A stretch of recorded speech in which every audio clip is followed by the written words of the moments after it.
Sejam todos muito bem-vindos a mais um webinário do ciclo permanente de palestras da Escola Nacional da Defensoria Pública da União. Hoje é com um tema muito caro a todos nós e de muito interesse, que é a comunicação não violenta. E, para tanto, nós contamos com a especialíssima participação da doutora Amanda Caldas e da doutora Thais Retori, ambas servidoras públicas aqui do GDF, e com experiência muito grande nesse tema de comunicação não violenta. Elas vão explicar com certeza da origem de todo esse interesse pelo tema e para que serve essa ferramenta que é tão útil a todos nós. Eu pergunto se há uma predileção para início da palestra, Amanda ou Thais? Sim, eu vou começar. A Thais? Então tá. Então eu começo apresentando a nossa palestrante, doutora Thais Retori, mineira de Belo Horizonte, radicada aqui em Brasília já há alguns anos, é graduada em Medicina, com especialização em Medicina do Trabalho, Medicina Legal e Perícia Médica. Ainda com especialização em Valoração do Dano Corporal, realizada em Coimbra, Portugal. Doutora Thais, seja muito bem-vinda à nossa casa, à Escola Nacional da Defensoria Pública da União, e eu passo a palavra para que você comece a nos ensinar um pouquinho sobre a comunicação não violenta, essa tão interessante palavra do momento. A palavra é sua, obrigada. Muito obrigada. Em seu nome, eu ainda agradeço a toda a Escola, Nacional da Defensoria Pública da União, pelo convite, por poder espalhar um pouquinho mais dessa nossa paixão. Eu falo em nome da Amanda nesse começo, porque eu vou explicar um pouquinho do nosso projeto, E isso foi combinado entre a gente, já essa fala já acertada, Deixa eu ver aqui. Eu queria começar assim dizendo para mim o quanto é difícil estar aqui virtualmente, o quanto é novo, E o quanto a pandemia trouxe isso, e eu estou tentando ver como um ganho, mas o quanto é difícil para mim estar falando através do computador e não estar vendo realmente quem está junto com a gente, não estar vendo as pessoas que sentindo, E vocês vão ver durante a palestra, talvez, que eu fique querendo uma resposta. Esse é, acho que, o meu jeito de conversar com as pessoas. Mas é muito bom. E quando você falou, Linda, eu fiquei muito grata pelo desafio. Mas eu queria deixar bem claro que, para mim, hoje é um desafio estar aqui. Então, eu vou começar compartilhando. Thais, eu posso pedir a gentileza que todos os participantes desliguem as suas câmeras e seus vídeos para que não haja interferência na palestra. Nesse momento, eu vou pedir ao Carlos Henrique para desligar o vídeo e o áudio. Obrigada. E peço desculpas se algumas vezes eu fizer essa interrupção, porque, por vezes, ao ingressar na reunião, os colegas ativam, ou melhor, não desativam esses modos de áudio e vídeo. Thais, por favor, a palavra. Certo. Eu estou conseguindo compartilhar. Vocês estão vendo o slide, é isso? Sim. Tá certo, então. Então, já falando desse meu agradecimento, dessa minha dificuldade, eu vou começar falando um pouquinho do nosso projeto, que a gente chamou de Ligue o Cuide-se. Esse projeto vem com uma materialização de uma convicção minha e da Amanda sobre a comunicação não violenta, sobre a possibilidade da comunicação não violenta ser um caminho para a prevenção do adoecimento psíquico e dos cuidados da relação na saúde do trabalhador. Então, como a Olinda já explanou aí, eu e a Amanda somos servidoras do Distrito Federal, da carreira médica, e a especialidade que nos une hoje é a medicina legal e perícias médicas. Então, quando foi em 2017, se eu não me engano, no final de 2017, a gente participou, pela administração pública mesmo, de um processo de coach com o Carlos de Paula. E ele desafiou a gente a montar um projeto onde a gente pudesse falar, pudesse trazer esse desafio de trazer a comunicação não violenta para dentro do serviço público, para dentro dessas relações dos servidores, dos trabalhadores com o dia a dia. E assim a gente agregou o nosso conhecimento sobre o adoecimento e o trabalho com essa cultura de paz, sobre essa atuação na prevenção. Então, eu e a Amanda, a gente tem mais de uma década trabalhando na administração pública, na perícia. E o que a gente via é que muitos adoecimentos eram causados, e ainda são, causados por conflitos. Conflitos diversos, conflitos na família de onde a gente veio, na família que a gente construiu, no local de trabalho, e também vários adoecimentos causados por a fuga desses conflitos durante anos. E já tendo uma base na comunicação não violenta, após alguns anos de estudo, de participação de curso, a gente resolveu, e com o apoio do Carlos e Paula, a gente resolveu formar esse projeto. Então, no finalzinho de 2017, a gente começou o projeto Ligue o Cuide-se. E ele foi feito, e ele vem para a gente apresenta ele como um convite para ver o conflito como uma forma de enriquecer a nossa vida e a vida do outro. Ele vem como um convite de mudança de intenção, um convite de uma nova forma de estar com a gente mesmo e de estar com o outro, para que a gente possa escutar o mundo e assim mudar o nosso mundo e o mundo do outro. E aí,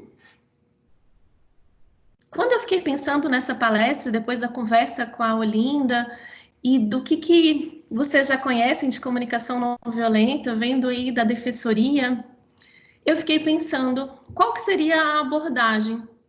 E conversando com a Amanda, a gente viu que a gente precisa entender, a gente precisa falar um pouquinho de violência, para a gente poder falar e construir a paz.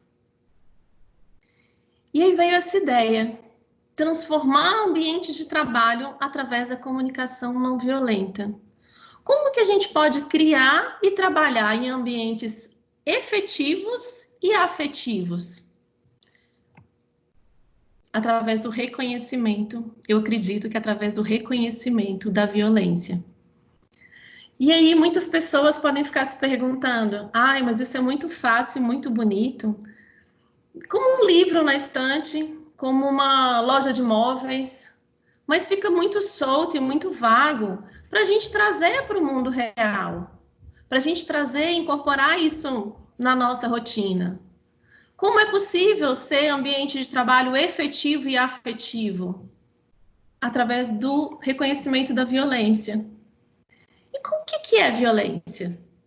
O que cada um vê como violência?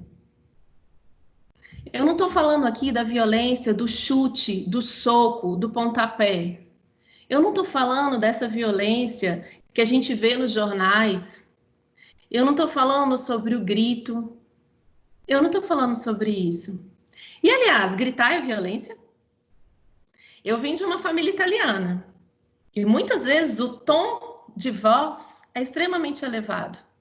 Muitas vezes os abraços chegam até a ser doídos. E isso é violento?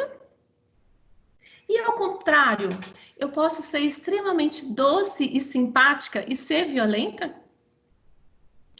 E aí, o que vocês acham? É difícil para mim não ter a resposta, viu, gente? Mas o que vocês acham? Eu acho que sim.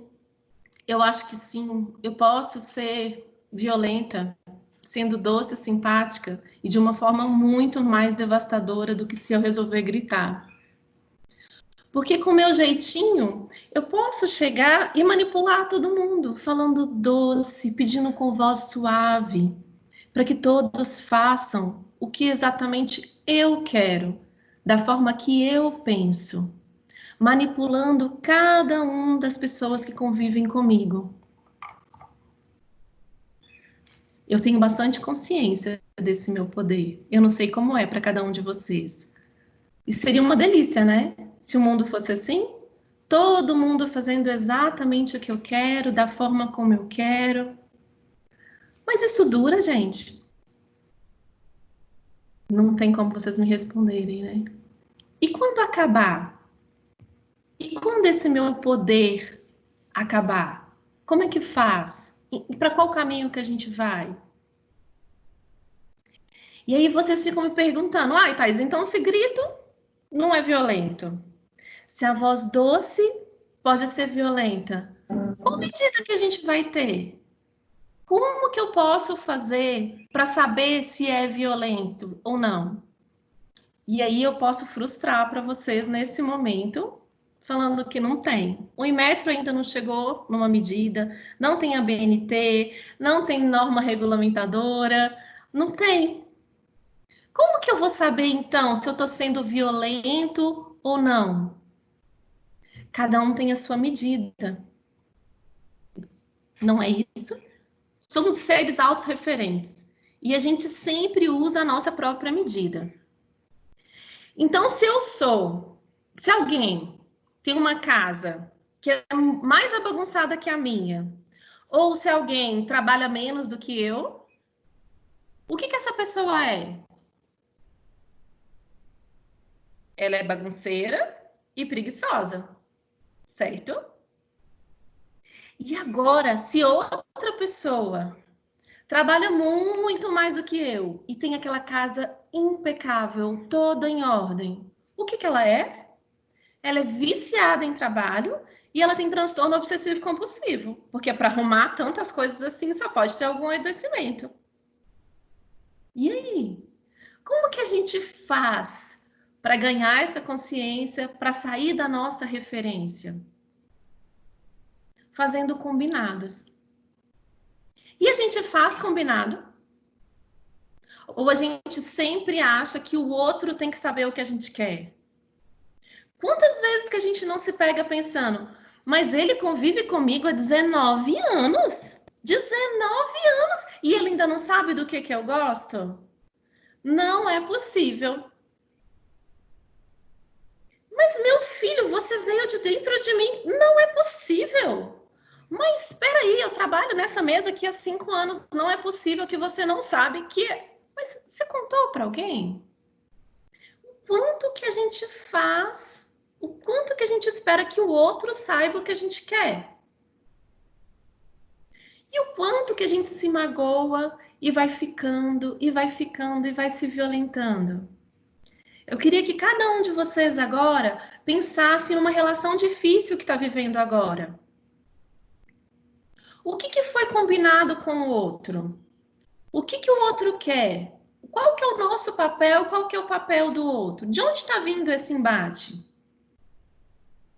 Eu quero dominar ou o outro quer me dominar? A gente realmente tem um combinado de uma linha até onde eu vou e até onde ele vai? A impossibilidade do outro poder exercer aquilo que ele é, porque você acha que aquilo que tem a dizer é melhor do que o outro. Isso é violência. Então, trazendo para o mundo do trabalho, o quanto a gente chega e o quanto a gente é violento com o outro. Porque a violência é a expressão da impotência, da nossa impotência. Quando a gente acha que a gente não tem outro caminho, a gente é sequestrado, a gente entra no nosso modo de sobrevivência e a gente se torna violento. E se a gente pensar nas mudanças que o mundo trouxe, e agora ainda mais, as mudanças que o mundo globalizado trouxe para a gente se sente muitas vezes perdidos. E quantas vezes vocês acham, a gente acha, que o mundo mudou e as relações têm que continuar sendo igual? Quantas vezes que um papo vira briga? Principalmente agora, na pandemia, que está cada um na sua casa e entende que o que o outro está fazendo é que é errado e que o que você está fazendo é que é certo. Ou antes da pandemia. Mas eu sempre fiz assim e dei certo. Eu sempre liderei a minha equipe dessa forma há 20 anos. E por que que esses jovens que chegaram agora querem mudar o mundo? Eu gosto muito dessa imagem porque, para mim, é como se antes o mundo fosse um lugar menor. É como se a gente tivesse que sair, se desviar somente. Eu acho que alguém entrou com a câmera e o som ligado, eu senti um eco. Eu pediria ao Roberto que desligasse a câmera. Isso, muito obrigada. Obrigada. É como se antes a gente tivesse somente um iceberg. E a gente fosse liderado e o capitão do navio guiava, e como tem só um, tá fácil, desviou. Mas e hoje, com o mundo globalizado, com tantas informações que a gente tem, como que vai saber ou desviar dessa maneira? É tanta visão que a gente tem e ao mesmo tempo tão superficial que a gente não tem como muito chegar,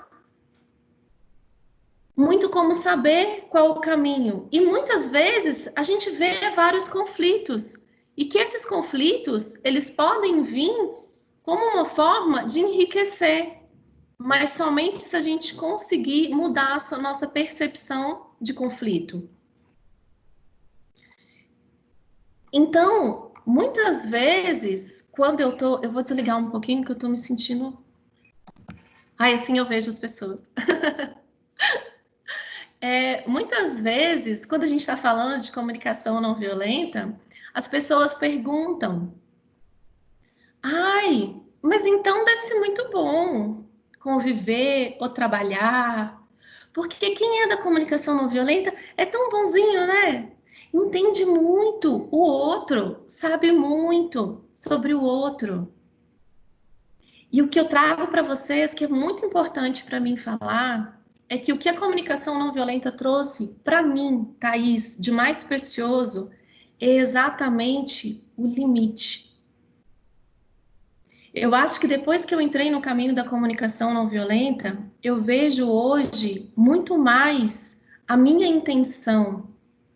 Eu me tornei menos boazinha, eu me tornei mais autêntica. Então, o que a comunicação não violenta traz para a gente exatamente essa força, essa autenticidade e essa percepção da violência, de um respeito por mim e pelo outro muito maior. Então, um limite ou uma base muito mais fácil de lidar. Então, hoje, por exemplo, para mim, através dessa base da violência, da percepção, é muito mais tranquilo falar para mim um não. Porque pior do que escutar um não é escutar um sim que aquela pessoa não queria dar. Porque depois isso vai ter um preço muito grande. Então, essa percepção da comunicação não violenta, principalmente dentro do ambiente de trabalho, mas extrapolando qualquer relação, ela traz para a gente uma vivência, uma autopercepção, um autocuidado e um limite muito importante. E aí a gente tende a não ser tão tranquilo ou tão fácil de dizer um sim.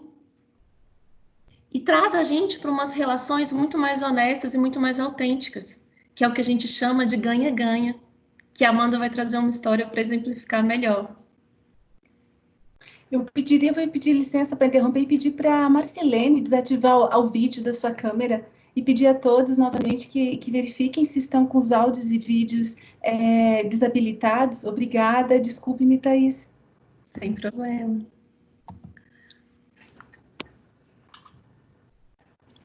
Então, em todas as relações que valem a pena, o conflito vai surgir. E quando a gente pensa na comunicação não violenta dentro do ambiente de trabalho, a gente pensa nos desafios de linguagem, nos desafios de síntese e nos congelamentos que a gente tem. Então a gente pensa que se a gente convive com uma pessoa há 40, há 30, há 20, há 10 anos, há 5 anos, ou até aquelas que a gente já olha e fala, não gostei de cara.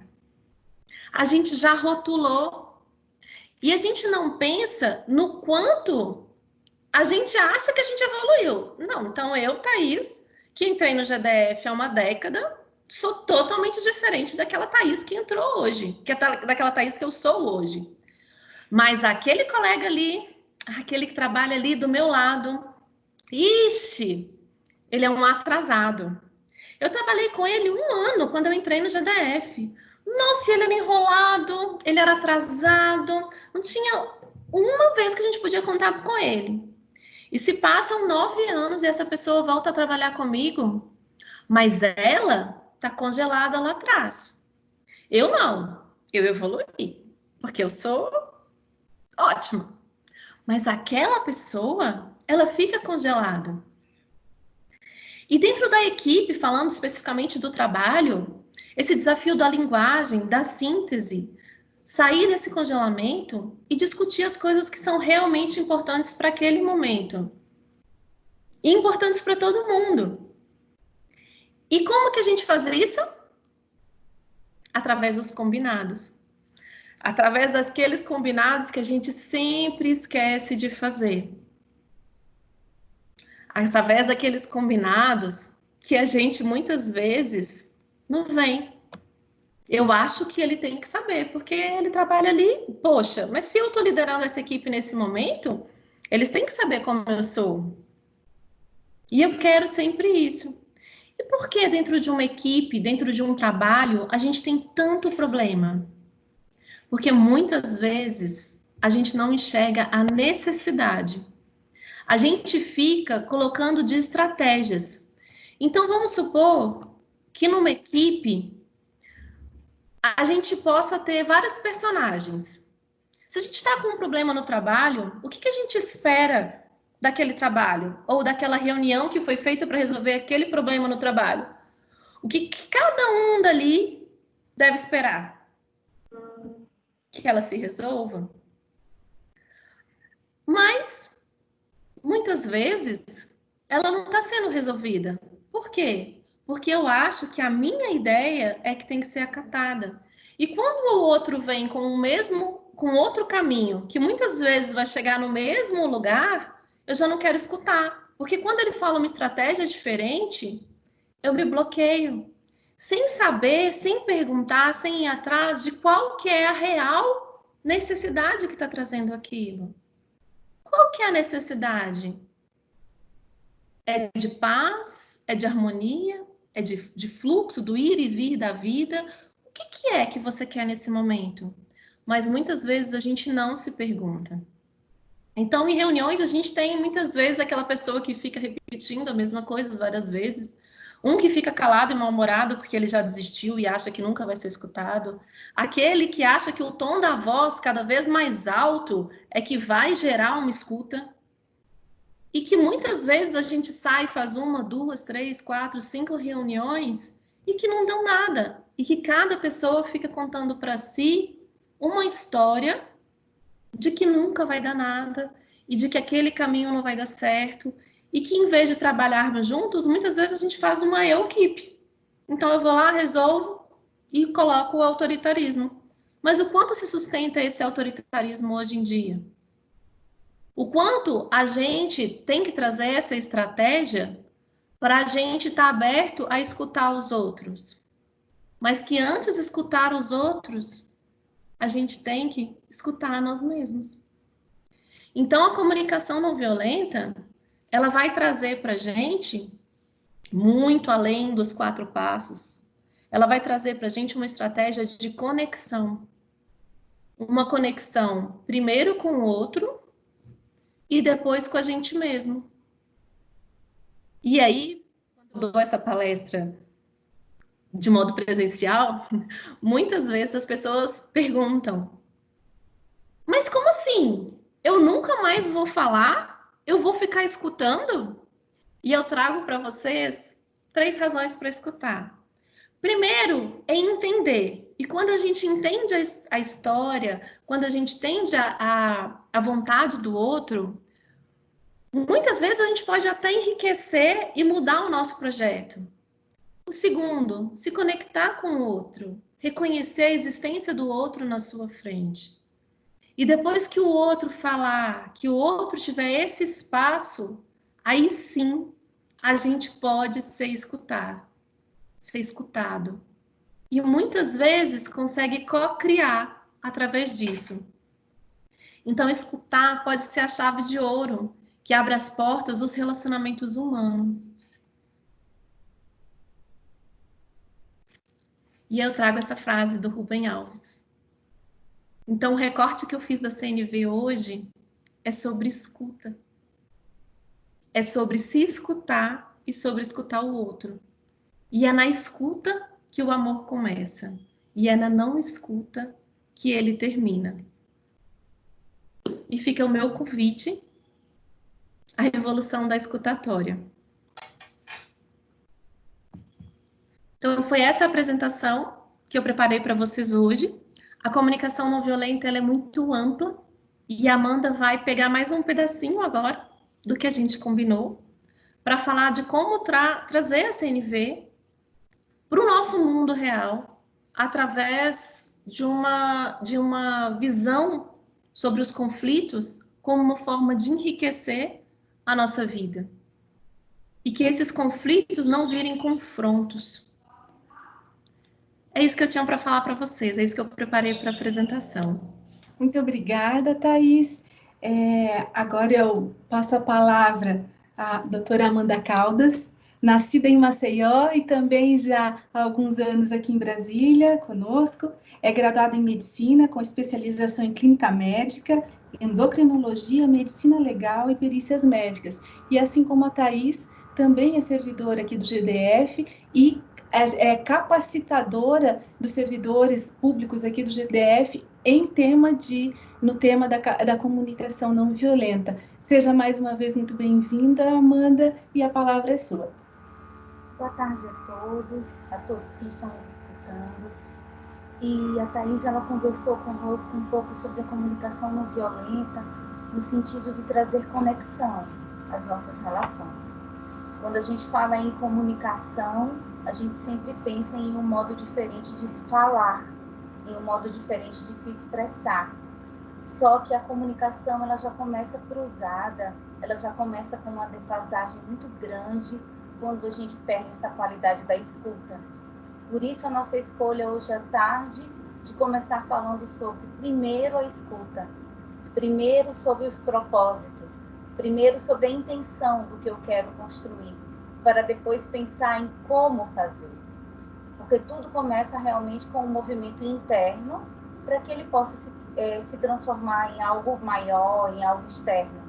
Até mesmo a presença desse encontro hoje surgiu da necessidade do momento que pede um esclarecimento de como fazer caminhos diferentes, já que a forma como nós temos construído as nossas relações tem trazido frustração, insatisfação, angústia. Muitas vezes nós não conseguimos chegar nos nossos objetivos. Então, a comunicação não violenta, a Olinda, quando entrou em contato conosco, ela falou muito sobre essa preocupação em que muitas pessoas, quando entram em contato com a comunicação não violenta, acreditam que é o salvador da pátria, que é a boia que vai ser jogada no afogamento para fazer com que nós saiamos de um lugar que não está nos agradando. Sendo que a comunicação não violenta, ela traz um convite a que nós possamos ter mais consciência de como desenvolver as nossas relações. Então, eu vou apresentar para vocês agora o criador da comunicação não violenta, o Marshall Rosenberg. Ele criou a comunicação não violenta através de uma necessidade grande de se relacionar humano com humano de um outro lugar. E como um bom americano, o Marshall Rosenberg ele cria uma sistematização. Esses 4 passos que o Marshall ele cria estão longe de ser a comunicação não violenta como um todo. Mas quais são as vantagens dele? Esses 4 passos, eles nos diz o como fazer. Nos traz uma clareza de como eu posso colocar em ação a não violência nas minhas relações. E depois que eu me aproprio desses 4 passos, do como fazer, eu trago mais clareza nos meus processos, eu trago mais consciência a como eu quero construir essas relações. Aí sim, isso está introjetado nos meus hábitos, nas minhas relações, na minha forma de pensar. Aí fica mais fácil. Vocês vão perceber que os 4 passos da comunicação não violenta, eles são simples de entender. Porém, eles não são tão fáceis para colocar em prática. Por quê? Quando nós começamos a ser, ou tentamos caminhar na não violência, a gente não fez esse combinado com o outro, né? Então a gente vai começar uma conversa, mas o outro não sabe que a gente está querendo conexão, paz, uma construção de um mundo melhor. Então o confronto ele vai continuar acontecendo, as pessoas vão continuar tendo as mesmas atitudes que elas já tinham. De onde então que vai começar a mudança? A mudança vai começar em mim, naquilo que eu quero construir. Então vamos lá para vocês entenderem um pouco mais sobre esses 4 passos da comunicação não violenta. O primeiro deles é a observação. Então eu vou, neste momento, observar o que de fato está acontecendo naquela situação. Eu não vou colocar misturadas as minhas observações, as minhas interpretações, os meus julgamentos, as minhas suposições, o que eu acho que está acontecendo. Aí a coisa começa a complicar. Porque quantos de nós consegue observar sem julgar, sem interpretar? O segundo passo da comunicação não violenta é expressar sentimentos. E aí começa uma próxima complicação. Porque nós vivemos numa sociedade em que o raciocínio lógico-matemático,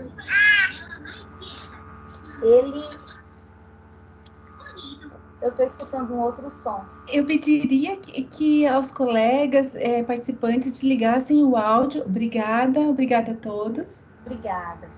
Então, quando nós que estamos vivendo em uma sociedade com que prima pelo raciocínio lógico-matemático, expressar emoções é quase sinônimo de fraqueza.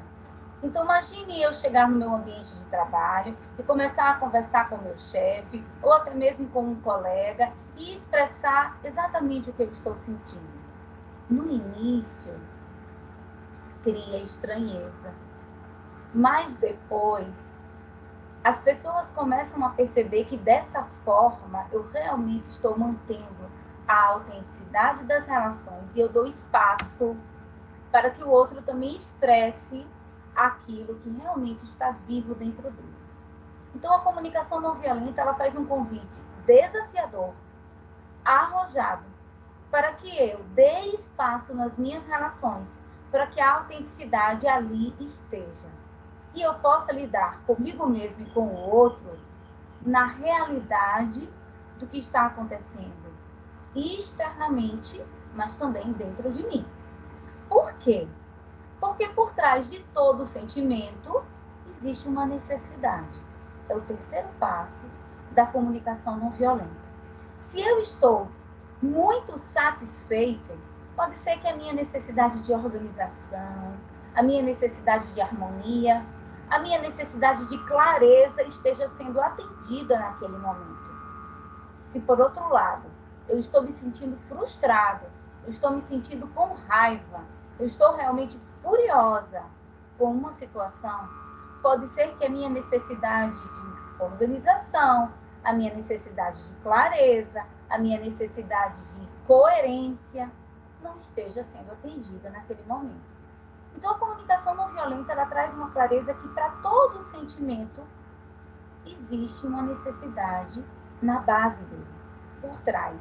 E eu começo a expressar para o outro e também investigar na reação, no comportamento do outro, qual é a necessidade que está se expressando quando fulano, beltrano, quando meu chefe, quando aquele colega, quando meu vizinho se comporta daquele jeito. O que é que ele está atendendo na vida dele quando ele se comporta daquele jeito que eu não preciso concordar? E o quarto passo da comunicação não violenta diz respeito aos pedidos. Então, eu tenho o direito de fazer um pedido relacionado àquela situação que está acontecendo. Como seria se nós pudéssemos... Isso aconteceu, por exemplo, na programação dessa palestra. Hoje, há uma semana atrás, quando entramos em contato a Olinda nos fez o convite, a princípio o webinário seria pela manhã.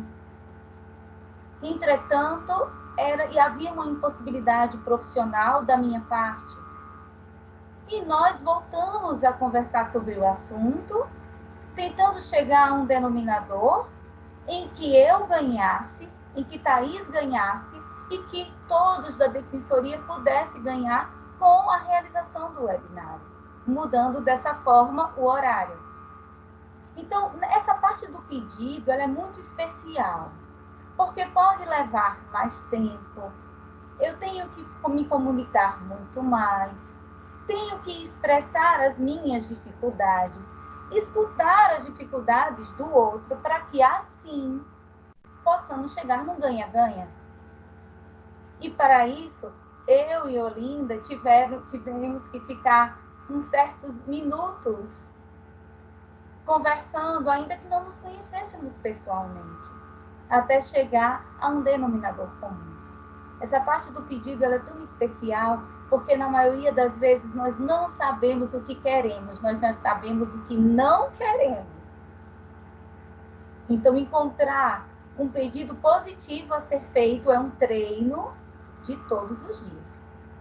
Então, o convite que nós estamos fazendo na tarde de hoje para vocês é que vocês comecem a se interessarem, se fizer sentido, o caminho da comunicação não violenta, a começar um treinamento, a começar um caminho, uma estrada em que você vai ter a possibilidade de enriquecer a sua vida e de fazer com que a vida do outro também seja enriquecida com a sua presença. A comunicação não violenta, ela não é os 4 passos. Ali tem o como fazer. Mas eu trago para vocês agora a árvore da vida, da comunicação não violenta. E vocês podem perceber que a árvore, ela tem como base uma autoconexão. Veja lá, onde está a raiz da árvore? O que está vivo em mim? O que está vivo no outro? Então, a raiz da comunicação não violenta está em mim, numa autoempatia e numa autoconexão. Eu tenho que, primeiro, enxergar os meus julgamentos, enxergar o que eu estou sentindo, enxergar o que eu estou precisando, para depois eu poder oferecer para o outro empatia com autenticidade, com autoexpressão. E se eu abro espaço para, conectada comigo mesmo, oferecer para o outro, eu, por consequência, começo a abrir espaço para que o outro se expresse com a honestidade que ele tem naquele momento, com aquilo que ele é capaz de me oferecer. E muitas vezes o que o outro vai me oferecer, eu posso não concordar. Então, eu vou sair um pouquinho da apresentação agora, para que a gente possa conversar sobre... Vocês conseguem me ver? Sobre essa questão da comunicação não violenta, trazendo a uma autorresponsabilidade. Então, eu não estou no local, num espaço em que eu dou o controle das minhas emoções e o controle das minhas ações para a mão do outro. Eu assumo a responsabilidade das minhas ações. Papai. E a partir daí, eu me relaciono. Eu pediria, eu vou interromper, Amanda, eu pediria para desligarem o áudio. Tem uma criança que está nos acompanhando de perto neste momento, está se expressando, né? E eu pediria... O papai vai ligar para ela. Você bate o papai, não, papai. Obrigada, obrigada. Eu pediria ao colega, ao participante, que assim que puder, que desligue o áudio, que tem uma criança se expressando, né, fazendo uso do seu direito a uma comunicação expressiva. Obrigada. Amanda, por favor. Hoje nós conversamos pela manhã sobre isso, eu e Thaís, do quanto que nós estamos inseridos numa sociedade em que as crianças, elas são vistas como crianças e não como pessoas, né? E isso traz consequência muito grande para a vida da gente. Então, a comunicação não violenta, ela traz esse olhar também da necessidade da expressão de todos os seres humanos, sejam eles crianças ou adultos, velhos ou jovens, mulheres ou homens, que nesse momento, quando a gente puder expressar dessa forma, não vai existir essa preocupação com as minorias que a gente vive na nossa sociedade, porque não vai haver minorias, né, para se conversar. Então, eu trago esse questionamento, esse chamado na tarde de hoje, para essa autorresponsabilidade, em que se você acredita que a comunicação não violenta é para que eu consiga o que eu quero, como Thaís colocou muito bem no início da apresentação. Então, na verdade, o que eu desejo, conseguir os meus objetivos a qualquer custo, isso não é uma comunicação não violenta, isso é manipulação. E aí, todas as vezes que eu começo o caminho da comunicação não violenta, eu uso a expressão "e não funcionou". Por quê? Porque não funcionou para o que eu queria. Mas a partir do momento em que eu me pergunto qual é o meu verdadeiro propósito no atendimento àquela pessoa, quando aquela pessoa chega à minha frente no meu trabalho, e ela chega com a necessidade dela, com a realidade dela, uma realidade que muitas vezes eu imagino, mas eu não conheço de fato, e eu quero que ela se molde para entender rapidamente o que eu quero explicar, porque eu preciso atender o próximo e me livrar daquele que está na minha frente. Qual é o meu verdadeiro propósito? E isso vale para várias instâncias, desde aquele momento em que eu vou para a fila de um supermercado, até o momento eu, como servidor público, eu me sento à minha mesa e eu começo a executar a minha atribuição. Porque eu não sou gaveta, então eu não consigo me dividir. Eu não sou uma pessoa cidadã no supermercado e outra no meu trabalho. É o mesmo em diferentes nuances, em diferentes situações e cumprindo aquele papel. Então, quando eu compreendo qual é o meu propósito, e se o meu propósito é construir relações com conexão, com autenticidade, então eu não vou dizer não funcionou. Por quê? Porque cada ação, cada situação traz uma dinâmica em que não vai haver fórmulas prontas. A comunicação não violenta, ela estimula uma linguagem dinâmica em que eu vou criar, hora a hora, situação a situação, estratégias para atender as minhas necessidades e as necessidades do outro. Então, vai exigir criatividade, vai exigir empenho, vai exigir esforço. Que muitas vezes eu vou estar plantando uma semente em quem está me escutando hoje, mas que ela só vai florescer daqui a 1 ano, daqui a 10 anos, em uma próxima existência. Depende da base de cada um. Então, eu vou trazer para vocês agora uma história. Uma história que alguns de vocês podem conhecer, que já escutaram, outros vai ser novidade, mas ela é sempre muito interessante para a gente pensar. E essa história, é um texto que fala sobre uma situação dentro de um metrô. E ela fala assim: no livro, Covey conta sobre o ocorrido em uma manhã de domingo, quando andava no metrô de Nova York. Olhando ao seu redor, percebeu que o ambiente estava tranquilo e silencioso, e as pessoas sentadas, lendo jornais ou divagando. Em uma das paradas, entrou no vagão um homem com algumas crianças.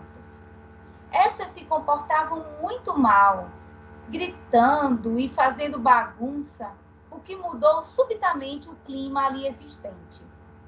O homem, pai das crianças, sentou-se no banco ao lado de Covey e fechou os olhos, aparentemente ignorando a situação, enquanto as crianças continuavam fazendo algazarra, incomodando a todos, correndo de um lado para o outro, atirando coisas e chegando até a puxar o jornal de alguns passageiros.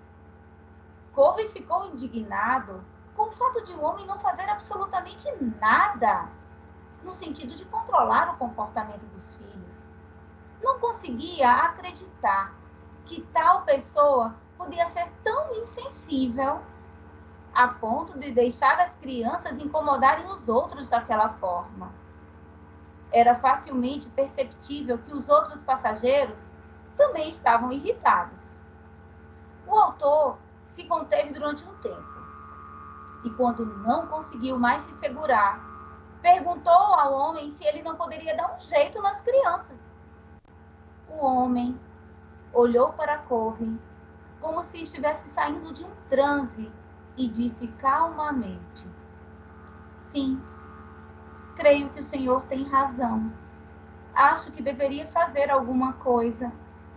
Acabamos de sair do hospital, onde a mãe deles morreu há 1 hora. Eu não sei o que pensar. E parece que eles também não conseguem lidar com isso. Instantaneamente, todas as ações de Covey mudaram. Da raiva, da irritação e do incômodo, passou a agir baseado em compaixão e solidariedade. De repente, não havia mais a necessidade de controlar seus sentimentos, suas ações. Seu paradigma havia sido mudado. Então, nós trouxemos essa história para conversar com vocês hoje, para conversar sobre as nossas interpretações. Quantas vezes nós acreditamos que sabemos exatamente o que está acontecendo? Que nós estamos diante de uma pessoa ridícula, babaca, idiota. A gente poderia passar o resto da tarde falando dos nossos palavrões. Do quanto que a gente pensa e reage baseada nas nossas interpretações, sem saber realmente o que está acontecendo e o que está vivo em nós. E para poder ilustrar um pouco isso, a gente vai fazer um pequeno treino agora sobre o primeiro passo da comunicação não violenta. E aí eu vou compartilhar com vocês essa imagem, que é a imagem dessa figura. Então, vou fazer de conta que eu estou agora escutando todos vocês no meio de um auditório e que vocês estão todos vendo essa figura aí junto comigo. O que vocês veem? O que está acontecendo nessa situação? Eu consigo até escutar o pensamento de vocês. Nossa, mas esse homem e essa mulher brigando desse jeito, que absurdo! Olha como eles estão indignados, olha como eles estão irritados. Que força que eles têm. E essa figura aqui? O que é que nós estamos vendo? Que mulher doida! Que maluquice! Que mulher moderna! Como ela é autêntica! Adorei aquela tatuagem. Nossa, quando eu crescer eu vou ser assim. Deus me livre! Que coisa horrorosa! O que mais que vocês estão pensando? Ora, o que está acontecendo? Ah, aí eu já entendi tudo. Olha como ela está olhando lá atrás com a cara de ciúme. Que invejosa que ela é. Devem ser duas amigas. E no fundo, ela gostaria de estar no lugar da loirinha. E esses dois aí na frente, eles estão tão distraídos, nem percebem aquele olhar falso daquela pessoa lá atrás. Ou então, não, Amanda, não é nada disso. Na verdade, aquela moça lá atrás, ela está super feliz, porque há muito tempo ela gostaria de ver os dois juntos, torceu por isso, investiu, serviu de cupido de um e de outro. Ai, Amanda, na verdade eles não são namorados, eles são irmãos. Estão conversando sobre coisas da vida.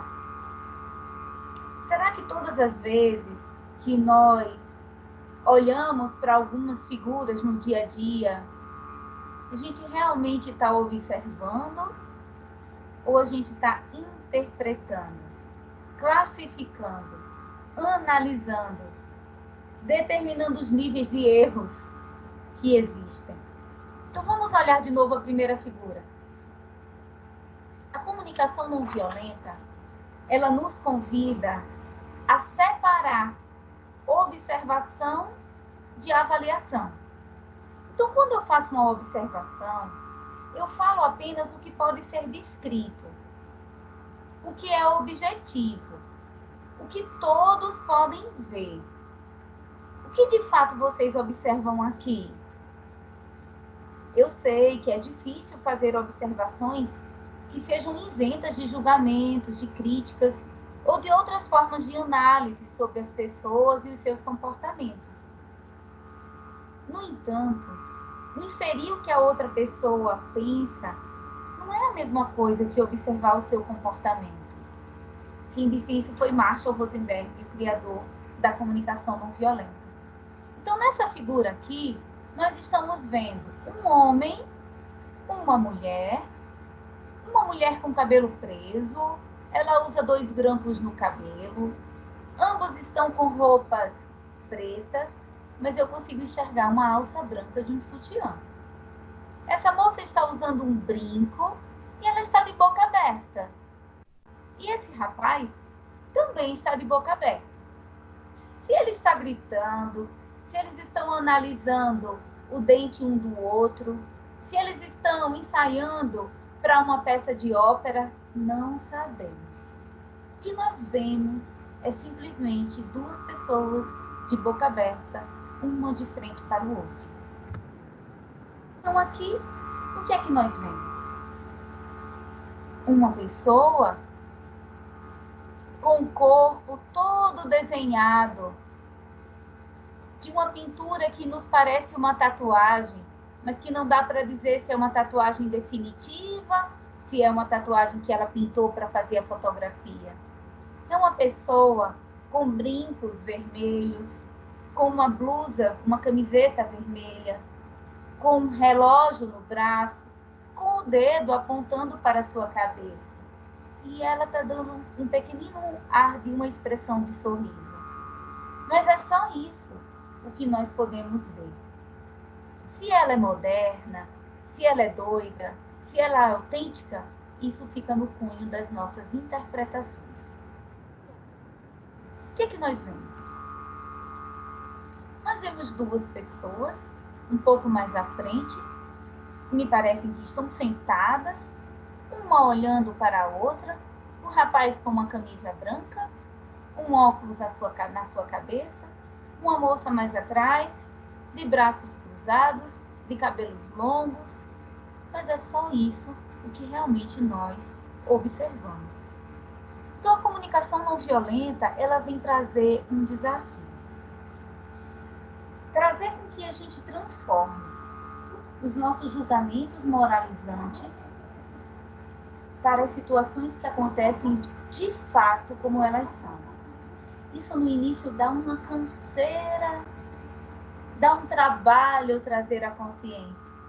Porque quando eu vou falar uma história, eu posso permeá-la de interpretações sem nem perceber.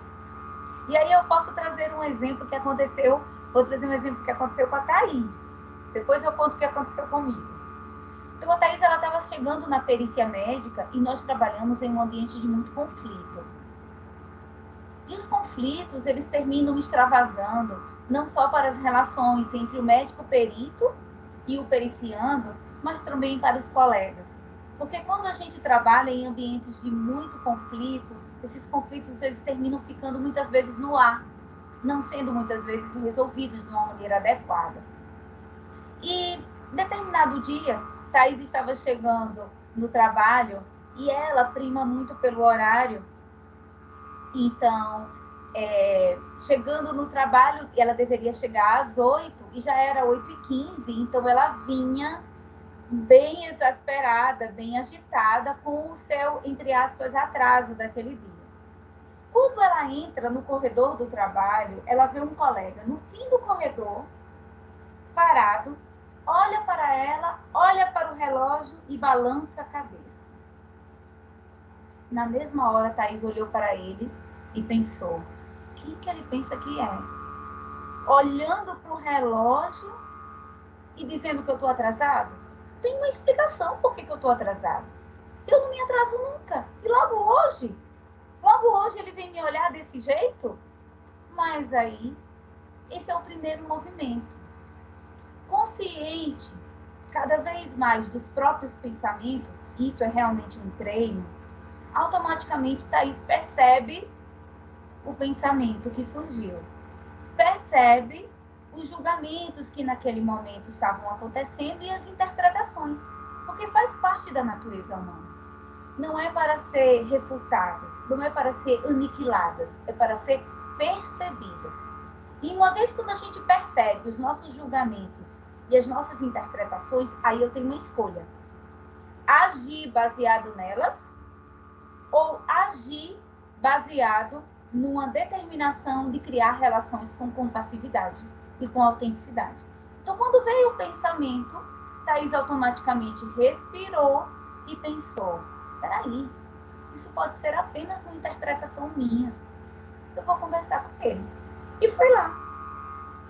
Chegou no colega e falou, bom dia, fulano.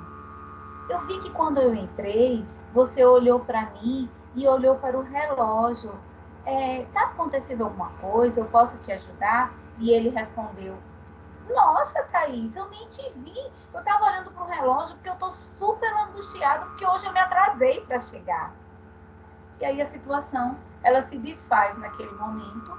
O colega nem toma conhecimento do que, na verdade, tinha acontecido dentro dela. Mas que muitas vezes o que acontece dentro de nós cria suposições que vão extravasando pelas relações afora. E a gente vai carregando esses pesos nas relações e no cotidiano. Então, o nosso convite na comunicação não violenta, no primeiro passo, é que a gente comece a ter consciência dos rótulos que a gente cria para aqueles que nós convivemos. Então, o chefe, ele não era meu chefe. Mas no momento em que ela assumiu o cargo, ele já não é mais a Maria, ele não é mais o João, ele é o chefe. E aí eu mudo o comportamento com ele. Porque eu parto do pressuposto de que ele sendo meu chefe, eu tenho que mudar. E obedecer a hierarquia. E mudar a minha relação. Daí eu já começo um afastamento. Quando ele vem falar comigo, eu já não enxergo a Maria que eu conheço há 15 anos. Eu enxergo o cargo que ele assumiu ontem. Daí eu vou começando a colocar impedimentos nas construções das minhas relações. A mesma coisa é o contrário. Eu assumo um cargo. Eu tenho uma chefia sobre aquelas pessoas. Eu preciso ocupar o meu papel.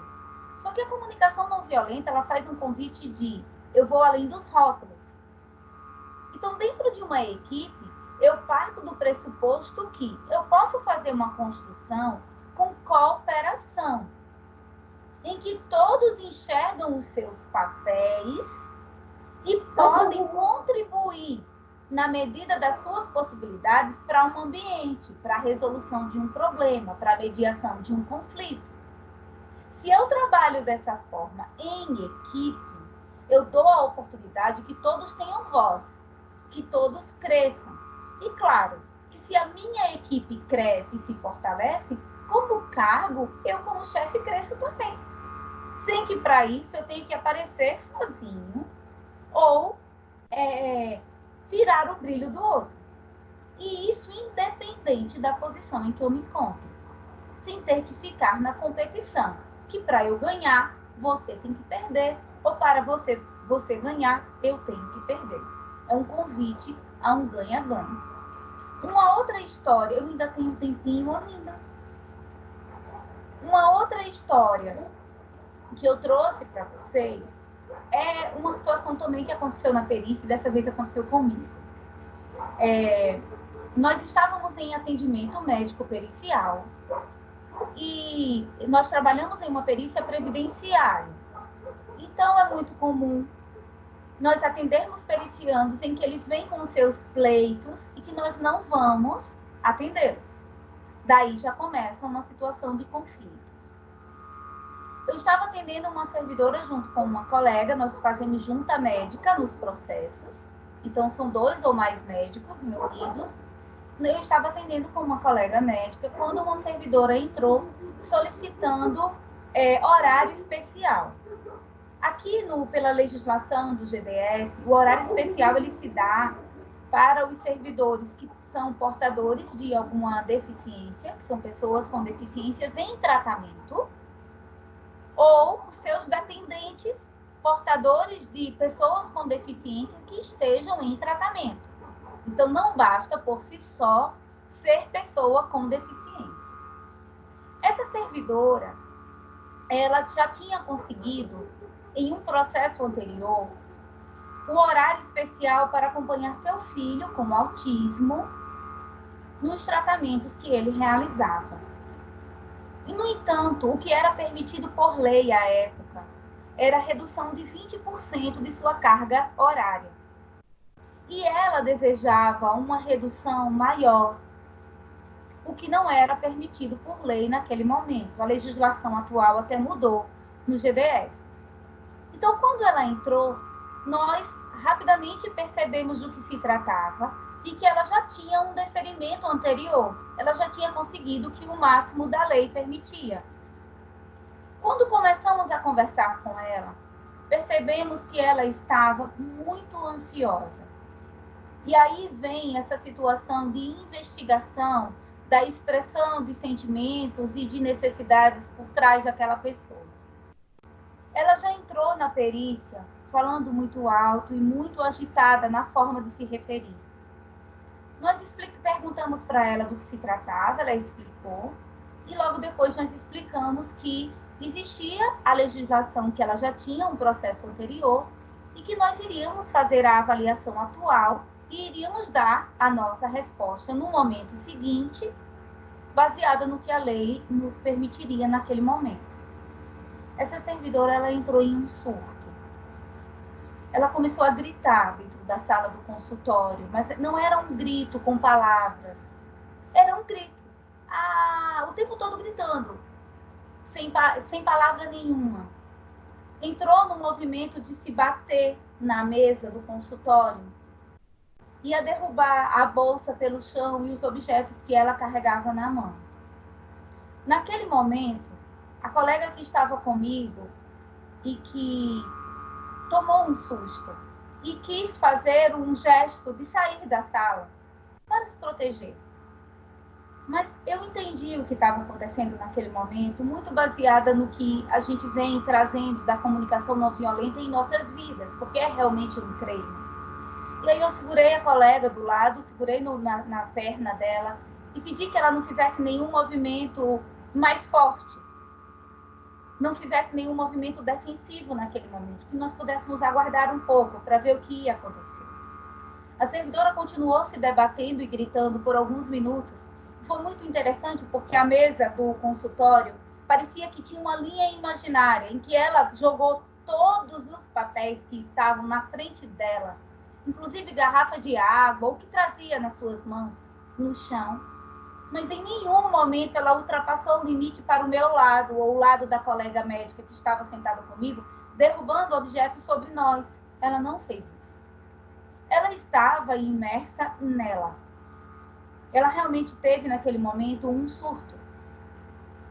E eu respirava e pensava, preciso aguardar um momento em que eu possa atuar. Porque se eu entro agora pedindo para que ela pare, tentando contê-la, ou fazendo um gesto mais agitado, eu posso tornar essa situação ainda maior.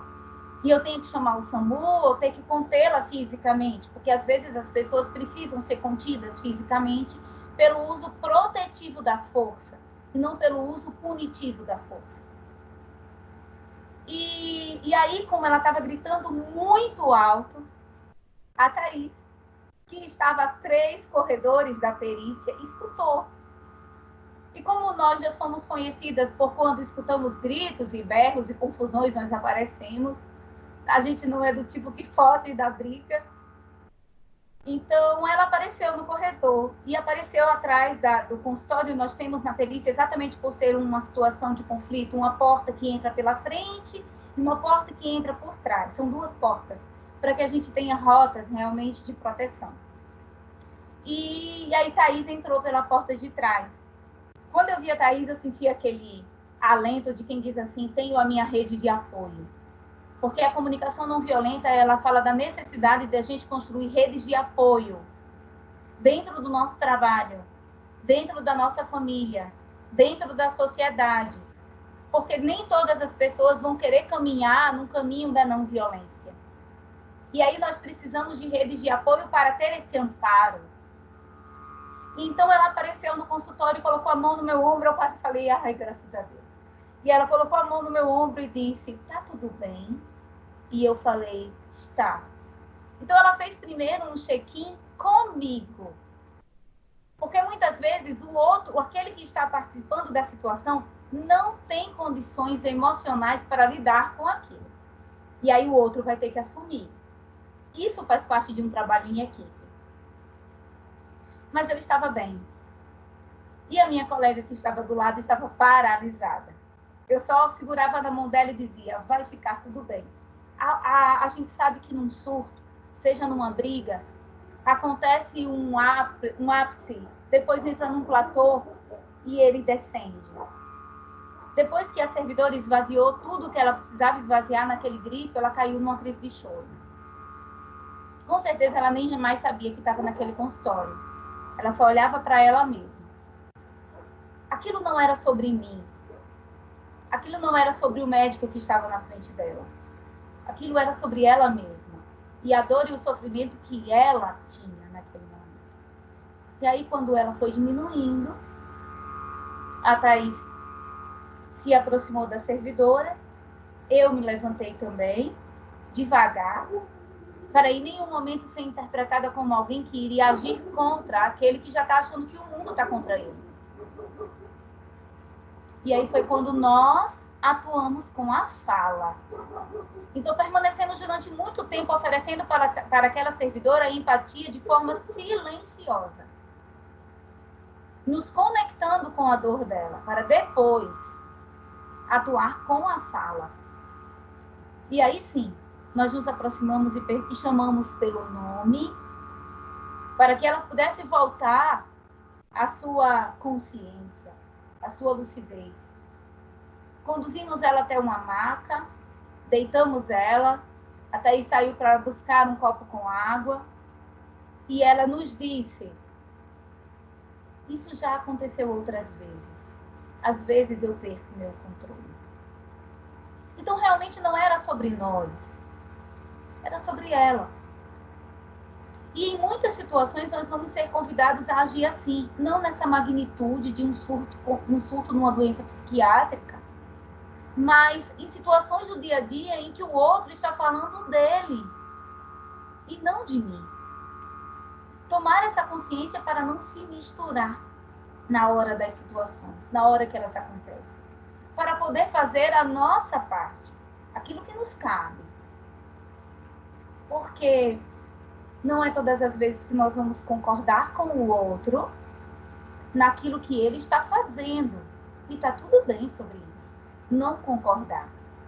Mas ainda assim, eu posso ajudar o outro a investigar quais são as suas necessidades naquele momento. E que existe uma outra forma de ele atender às suas necessidades sem ser exatamente naquele comportamento. Então, para finalizar, eu queria falar um pouquinho sobre os limites da comunicação não violenta. Nós sabemos que a comunicação não violenta ela é um treinamento, ela é uma habilitação, ela é uma caminhada. Então, muitas vezes, nas situações que estão acontecendo, você tem que primeiro perceber se há acesso para aquilo naquele momento. Se tem espaço para você conseguir atuar naquele momento. Porque muitas vezes tem dois grupos brigando. As pessoas gritam sem parar. Elas não se escutam. Naquele momento, não há espaço para atuar. É preciso que os ânimos baixem. É preciso que as coisas, que pare a gritaria. Estou colocando numa situação bem esdrúxula, de dois grupos brigando como se fossem times de torcidas de futebol, para que eu ganhe um espaço para atuação. A segunda coisa é que eu tenho que ter um tempo hábil. Porque muitas vezes, nas situações, nós queremos resolver muito rápido. E no afã de resolver rápido, eu começo a brigar por estratégias sem investigar as necessidades, como a Thaís colocou.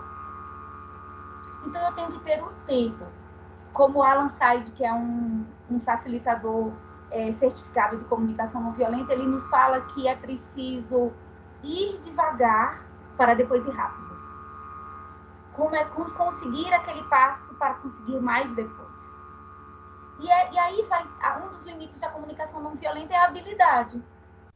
Porque se eu não tenho a habilidade, eu posso muitas vezes em uma situação que é muito difícil para mim, por exemplo, conversar eu e a minha irmã, ou conversar eu e o meu, vamos dizer, eu e o meu marido numa situação de conflito, em que tem uma carga emocional muito grande, eu posso não sentir habilidade para agir com não violência. Porque eu vou estar envolvido emocionalmente. E aí essa habilidade a gente vai adquirindo à medida que a gente insiste no caminho da comunicação não violenta. O quarto ponto é a qualidade de conexão. Então, se eu já tenho uma qualidade de conexão grande com Thaís, é bem provável que em uma situação em que a gente está vivendo um conflito, a gente consiga sentar uma na frente da outra, pela qualidade de conexão que já existe. Entretanto, vamos dizer que surja um conflito agora entre eu e Olinda, que acabamos de nos conhecer. Então, eu vou demorar um pouco mais para eu conseguir criar uma qualidade de conexão com ela. Ok? Então, a qualidade de conexão, ela impacta em como a comunicação, no limite da comunicação não violenta. E a outra é a criatividade. É a imaginação. Porque as situações, elas são dinâmicas.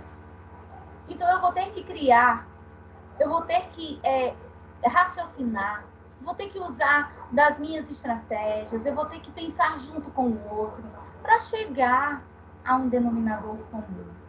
Para me expressar e deixar com que o outro se expresse. É uma dança em que muitas vezes eu vou para frente e o outro vai para trás. E aí sim a gente vai conseguindo criar relacionamentos realmente autênticos, compassivos. Eu acredito que é um dos caminhos para a gente criar uma sociedade mais igualitária, em que eu saio dos paradigmas de dominação e acredito que eu posso criar dia a dia relações diferentes, deixando de lado os meus pré-conceitos.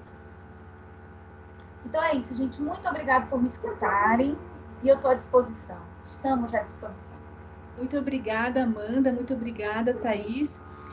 Eu fico muito feliz com essa conversa, porque ela começa a trazer alguns pontos importantes, não só para os aspectos pessoais de cada um, mas também para discussões no âmbito do trabalho.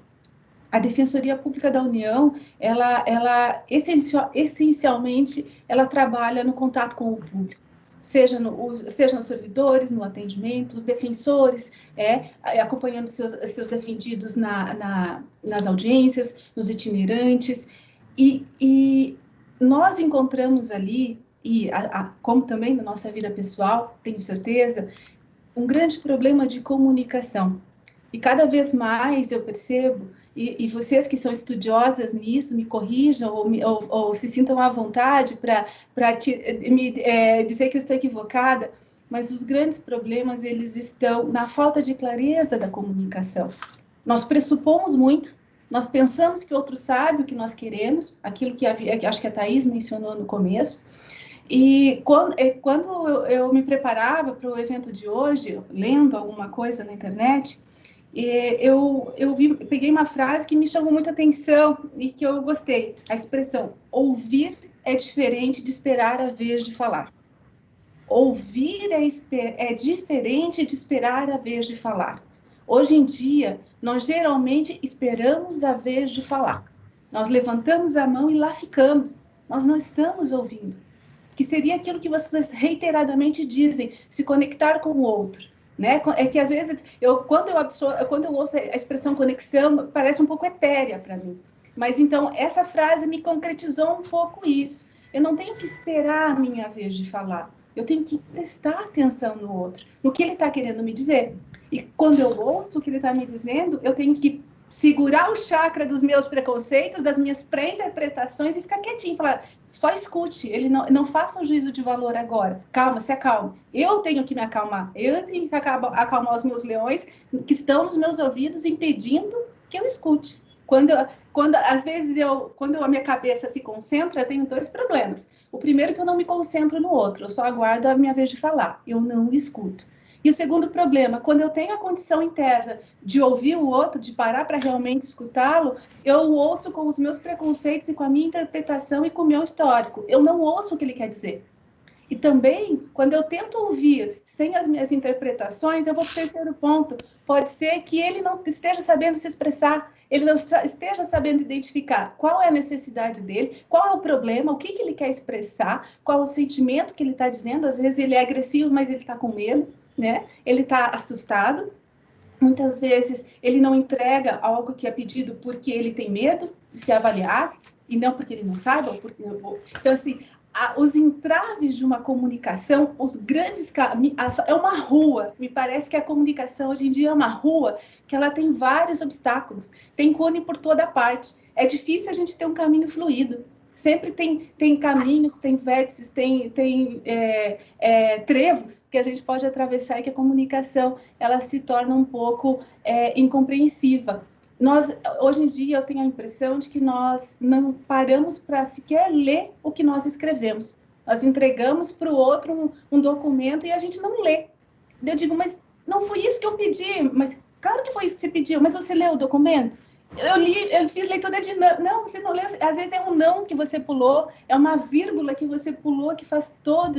Nós estamos em tempos muito próprios em que a comunicação ela é difícil, me parece. Me parece na relação pessoal e nas relações de trabalho, a minha percepção que os grandes problemas que nós temos hoje, seja de subordinado para superior hierárquico, vice-versa, para colegas de hierarquia igual, para colegas de equipe, para qualquer um, é a comunicação. É o pressuposto de que o outro trabalha mais, mas eu não sei o que o outro faz. É o pressuposto de que ele tem uma vida melhor que a minha, mas eu não conheço as angústias que ele tem. Então, a suposição, que eu acho que permeia grande parte das nossas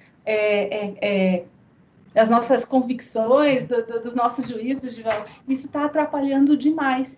E, às vezes, o que eu tenho acompanhado de comunicação não violenta, às vezes me dá um pouco, parece que é um ritmo muito lento para a gente avançar, e dá uma certa agonia, né? Porque aquela coisa assim, eu estou ali no atendimento, eu estou no meio de uma audiência, como é que eu vou esperar esses 4 passos, 5 passos? Eu não posso ir ali, ficar 10 minutos e já volto. A vida não me permite isso em muitas hipóteses, em muitas circunstâncias. Então, para alguns, a comunicação não violenta, ela se torna uma história da carochinha, é uma autoajuda inatingível, algo sem objetivo, sem propósito. Mas não é isso que se tenta alcançar com essa ferramenta, porque algo que parece demorado aqui, me corrijam novamente se eu estiver equivocada, à medida que nós treinamos o olhar, a escuta, a presença, o diagnóstico mais reto, do que mais idêntico, mais fidedigno do que nós queremos dizer, é aquela velha história. O europeu diz assim, olha, esse artigo não está bom. O brasileiro chora achando que ele não ama mais. O professor europeu ele simplesmente disse, aquele artigo naquele momento não está muito bom. O próximo artigo pode ser extraordinário e pode revolucionar a ciência, por exemplo. Mas aqui, nós temos essa dificuldade ainda maior de objetivar as questões, né? E isso traz mágoas. Quando um colega diz, olha, mas isso aqui não ficou bom, a gente fica ofendido e magoado por aquilo que não ficou bom, sendo que era uma observação que às vezes qualitativamente, objetivamente, não ficou bom. Ok, vamos trabalhar para ficar melhor. E assim a gente segue a vida. Talvez nós tenhamos que parar um pouco para dar mais isenção para as palavras, para os termos, mais clareza para os pedidos e pressupor menos. Né? Eu tenho, nesses últimos 2 anos, eu tenho aprendido muito a não pressupor. Se eu quero que a pessoa me colabore comigo, entregando algo X, no dia X, com tal característica, hoje eu digo, eu quero coisa tal X, no dia X, com tal característica. Porque o que eu penso não é o que ele pensa sobre o mesmo objeto, né? E não raras vezes nós presenciamos 2 pessoas discutindo, quase chegando às vias de fato, a agressão, utilizando significados diferentes para a mesma expressão. Uma expressão que muitas vezes é neutra ou tem um significado corriqueiro, de acordo com a minha cultura, com a minha criação no sul do Brasil, ela é completamente diferente de quem foi criado aqui no centro-oeste. E estamos partindo do pressuposto que temos o mesmo significado para a palavra.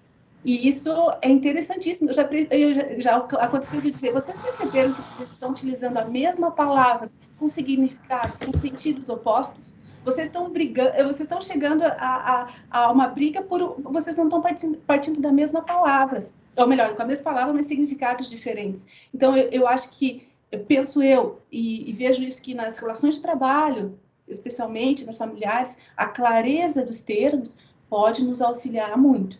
Eu gostaria de ouvi-las um pouquinho sobre isso, porque eu não sou especialista. Eu apenas trago os problemas para vocês comentarem. Thaís, Amanda, Jânio, fiquem à vontade. Eu tenho algumas... Quer dizer, na verdade, eu tenho algumas ou várias perguntas. Eu adorei a palestra de vocês, muito interessante. Mas talvez mais que interessante, atualmente é necessária a gente fazer essa reflexão. Ouvindo a palestra de vocês, eu fiquei com alguns questionamentos que eu queria que vocês pudessem comentar depois. A Amanda, ela falou dos limites da comunicação da não violenta e da questão do tempo hábil. A minha dúvida é, será que nesses tempos que a gente vive, tudo é para ontem, com essa questão da urgência, como que é trabalhar com a comunicação violenta, observando que hoje todo mundo quer tudo para ontem, hoje as pessoas não têm paciência de esperar nada, quanto mais de tentar ouvir o outro e trabalhar nessa perspectiva. Essa é uma dúvida que eu queria ouvir muito de vocês, principalmente na prática que vocês estão atuando. E o outro ponto, para a Amanda colocou a questão dos sentimentos e da necessidade, puxando um gancho da fala da Thaís, que falou da diferença de estratégia e necessidade. E talvez, para mim, isso ficou um pouco abstrato. Como identificar uma estratégia que não seja como identificar uma necessidade que não seja uma estratégia. Isso ficou um pouco, para mim, vago, e tentar no dia a dia, na prática, tentar fazer essa distinção que parece que é fundamental para tentar nos autoconhecer e buscar conhecer o outro. Bom, foram essas algumas das minhas questões, dentre várias, na verdade. Obrigado.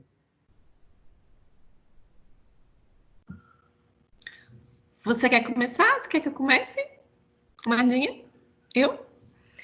Então, pegando um pouco da fala... Obrigada, gente. Obrigada por ter essa oportunidade de falar, enfim, entrar nesse mundo novo, né? Escutando você falando, Olinda, posso chamar de você, né? Me veio muito, assim, essa questão do parafrasear. E é lógico que nesse tempo que a gente teve aqui, a gente não tem condição de dar todas as informações. Mas quando você falava sobre a interpretação, sobre os ruídos que ficam, me veio muito forte essa questão do parafrasear, ou do checar com o outro o que foi que ele realmente quis dizer. Que aí vem vários conflitos, que é o que a Amanda contou que eu fiz com o relógio, quando o colega olhou para mim no relógio. Então, muitas vezes, a gente cria histórias na nossa cabeça e a gente não vai checar com o outro o que ele realmente quis dizer com aquilo. O que realmente está acontecendo? Qual o ruído que foi?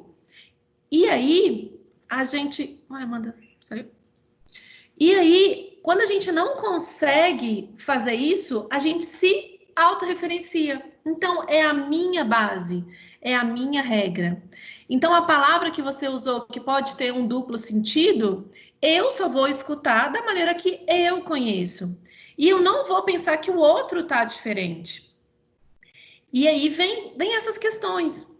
Sobre a escuta. Hoje em dia, a gente não tem mais escuta. A gente tem monólogos em série. As pessoas falam, e elas falam, e elas falam, e elas falam, e você... E, novamente, o checar ou parafrasear, ele traz as pessoas muitas vezes... Mas você quis dizer isso? Muitas vezes traz aquela pessoa para a escuta, para saber que ela não está na frente de um espelho, que tem outra pessoa ali, que tem as suas ideias, as suas bases, a sua história. Então, pode parecer que muitas vezes vai demorar.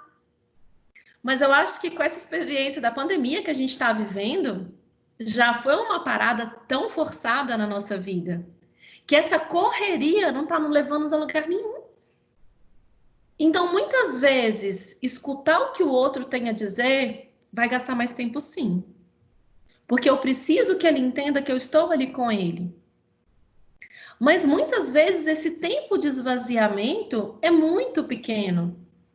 Muitas vezes é 5 minutos a mais. Só que foi 5 minutos que eu estive ali com ele, que ele se sentiu escutado. Então, vindo de um ambiente, voltando agora para a perícia médica, ou trazendo para qualquer universo, por exemplo, de vizinhos, que muitas vezes chegam em conflitos e que falam e o outro fala, mas ninguém se escutou, ninguém humanizou o outro, ninguém sabe o que o outro está vivendo, quais são os medos, quais são os anseios, o que ele quer daquela conversa. Mas voltando a histórias, por exemplo, da perícia.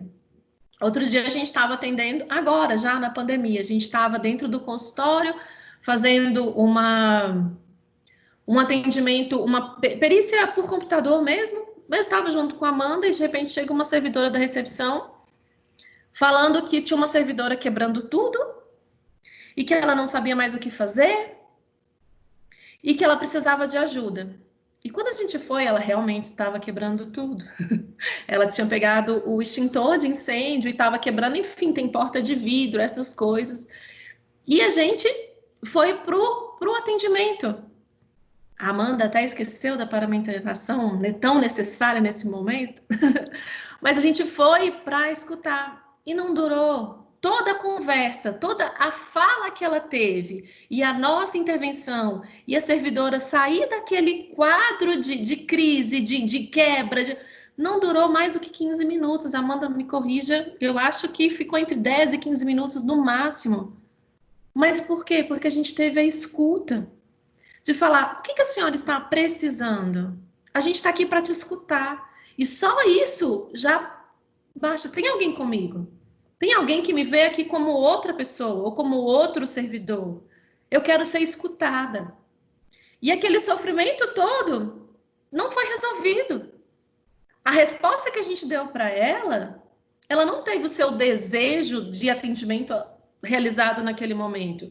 Eu não fui lá e fiz o que ela quis, o que ela queria, o que ela demandava. Mas, ao mesmo tempo, eu a escutei, eu a indiquei, eu entreguei para ela o mesmo papel que a moça que trabalha na recepção já tinha entregue. Mas, diante daquela escuta, ela pôde se identificar e foi embora. E provavelmente fez o que tinha que fazer dentro dos trâmites, enfim, pelo SEI, né? Amanda, você voltou, você quer falar um pouquinho dessa questão dos limites, dos sentimentos e necessidades, ou necessidades e estratégias? Você quer que eu fale? Eu queria só completar essa parte que Thaís acabou de falar sobre a questão do tempo, né?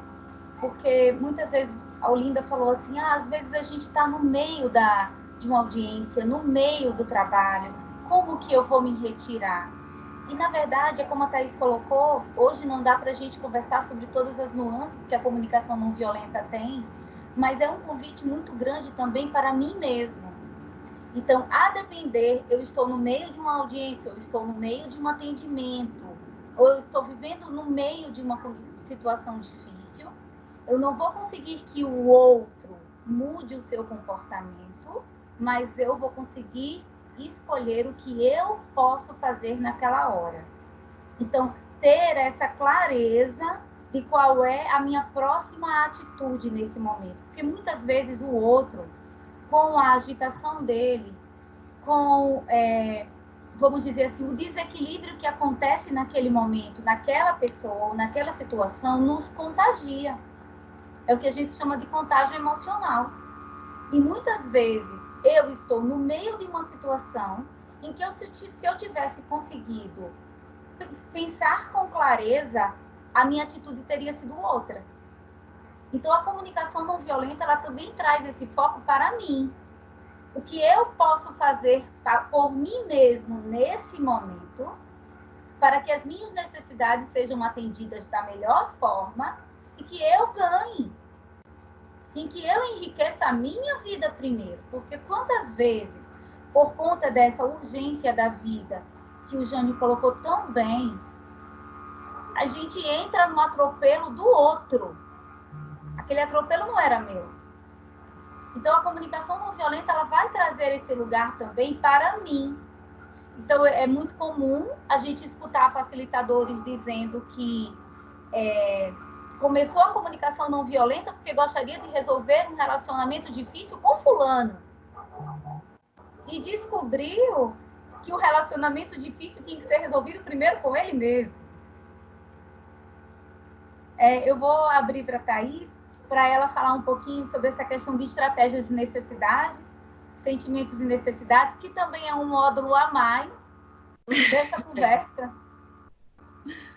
É realmente, nos cursos que a gente faz, por exemplo, na Egov, é realmente um módulo.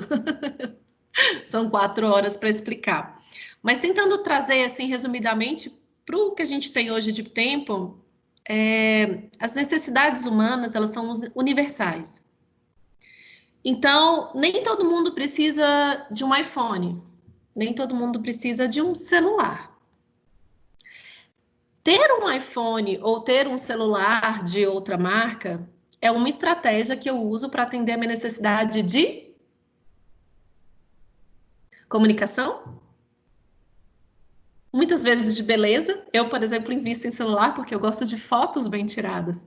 Eu gosto de qualidade na foto. Então, assim, a diferença de estratégia para necessidade é que necessidades são humanas. E as necessidades humanas, elas vêm desde um bebezinho que acabou de chegar no mundo até uma pessoa mais velhinha. Então, não sei quanto aí, 100 e tantos anos. Vem de uma mulher, vem de um homem, vem de um muçulmano, vem de um católico. São necessidades humanas. Então, a gente pode citar algumas, que é proteção, abrigo, contato, ver e ser visto. Então, as necessidades humanas, elas são as mesmas. Então, quando a gente fala em necessidade, muitas vezes, igual numa reunião, é a necessidade de fluxo. Eu quero que o meu trabalho flua. Eu quero que o meu trabalho tenha uma concretização. Só que eu acho que esse trabalho vai ficar melhor se a gente fizer o caminho A. E essa é a minha estratégia. E o meu colega, ele acha que a melhor estratégia é o caminho B. A gente tem a mesma necessidade. Pode ser pertencimento, pode ser tantas necessidades. E quando a gente fala em necessidade, eu entendo. Porque a mesma necessidade que o senhor tem, que elas têm, é a necessidade que eu tenho. E aí, quando a gente começa a sair, a descascar a cebola, que não é fácil, até a gente chegar numa necessidade humana, é difícil, porque as estratégias, elas vêm para a gente. Isso é uma estratégia ou isso é uma necessidade? Essa pergunta, esse cheque que a gente faz com a gente mesmo, e até para desvendar o que o outro está pensando, ele é trabalhoso. No começo, então, parece que a cabeça fica até pesada, de tanto que você pensa. Então, as necessidades humanas são as mesmas. Nem todo mundo precisa ser servidor público. Nem todo mundo precisa de morar num apartamento. Como estratégia, tem muita gente que escolhe uma casa. Tem gente que gosta de morar isolado. Os seres humanos, eles são diferentes, mas todo mundo procura, dentro das suas necessidades universais, elas são as mesmas. Eu fui clara, Jane? Eu acho que ainda não, né? Você sabe que essa questão de brigar por estratégias diferentes, tendo a mesma necessidade, nós vivenciamos, eu e Thaís, uma situação muito bonita, inclusive, em uma das capacitações que a gente estava fazendo, bem no dia seguinte às eleições presidenciais. Então, nós tínhamos no grupo uma pessoa que estava muito feliz com o resultado, uma pessoa que estava muito triste com o resultado, e elas estavam muito... A alegria de uma estava muito exaltada, de outra, a tristeza da outra estava extremamente exaltada, e elas se encontraram na segunda-feira no curso de comunicação não violenta. Então, assim, ainda que a gente que quisesse conversar sobre necessidades, elas estavam muito nos sentimentos e nas estratégias. Então, uma chorava muito, a outra não conseguia entender, e elas tiveram uma briga. E no meio do curso nós tivemos a oportunidade de mediar. Foi uma conversa muito interessante, porque no final nós descobrimos que ambas tinham a mesma necessidade de segurança, a mesma necessidade de ordem, a mesma necessidade de paz, a mesma necessidade de harmonia, buscando estratégias diferentes. Então, assim, elas conseguiram se entender, uma entendendo a outra, sem, no entanto, terem que abrir mão das suas convicções, dos seus pensamentos. E o confronto virou conflito, que virou resolução.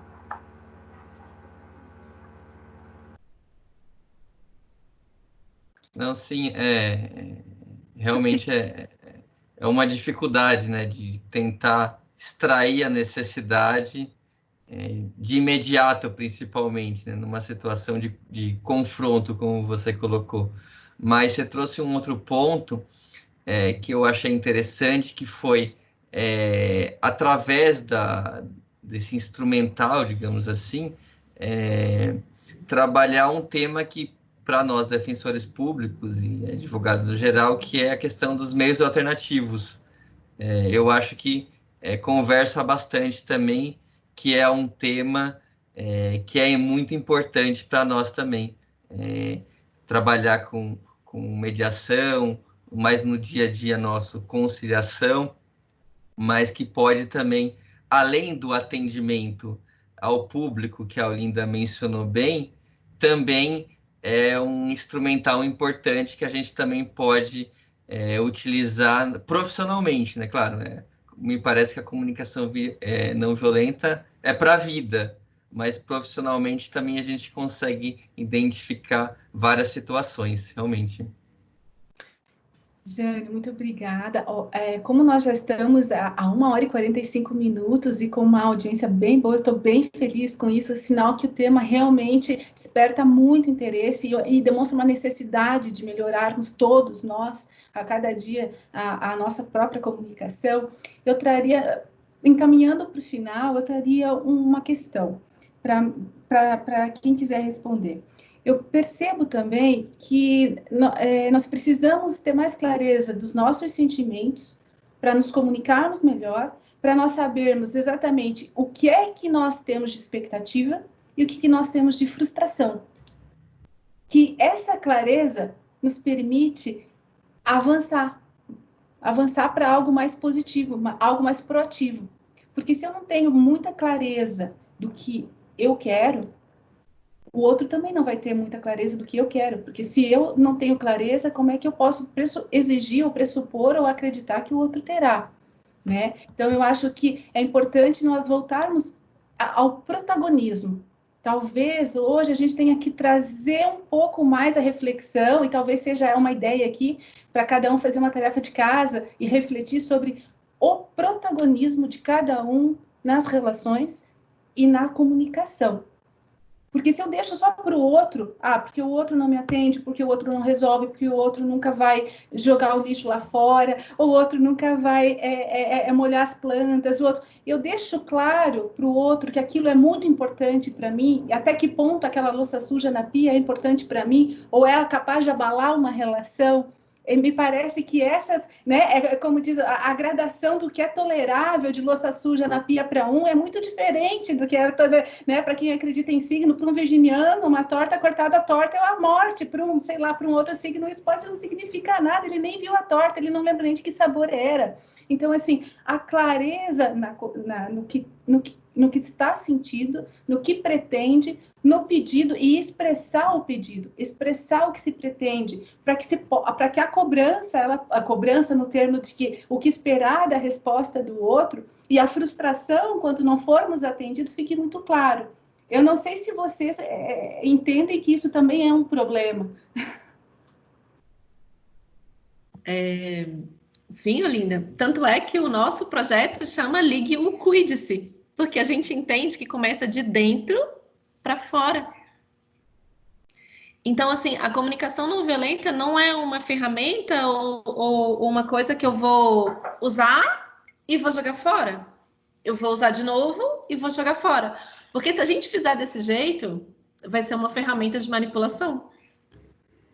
Então, quando eu quero que você faça o que eu quero, eu vou usar, olha, observação, sentimento, necessidade e pedido.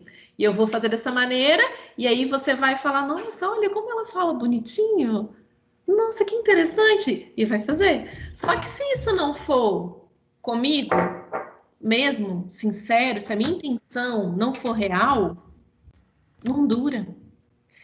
Então, essa questão da comunicação não violenta, ela realmente é uma mudança de lugar no mundo.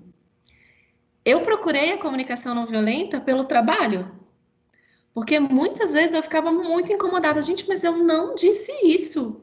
Eu não disse isso. De maneira nenhuma eu quis colocar dessa maneira. Só que existe uma legislação, existe até onde eu posso ir. E a pessoa entendeu tudo errado. E a minha busca pela comunicação não violenta foi no Google. Tipo, como falar e ser compreendido? O que fazer quando a pessoa não me entende? Então, você vê que já tem um pouquinho de caminhada, né? Porque hoje a comunicação não violenta, ela já está, ainda bem, né, tomando forma no nosso país.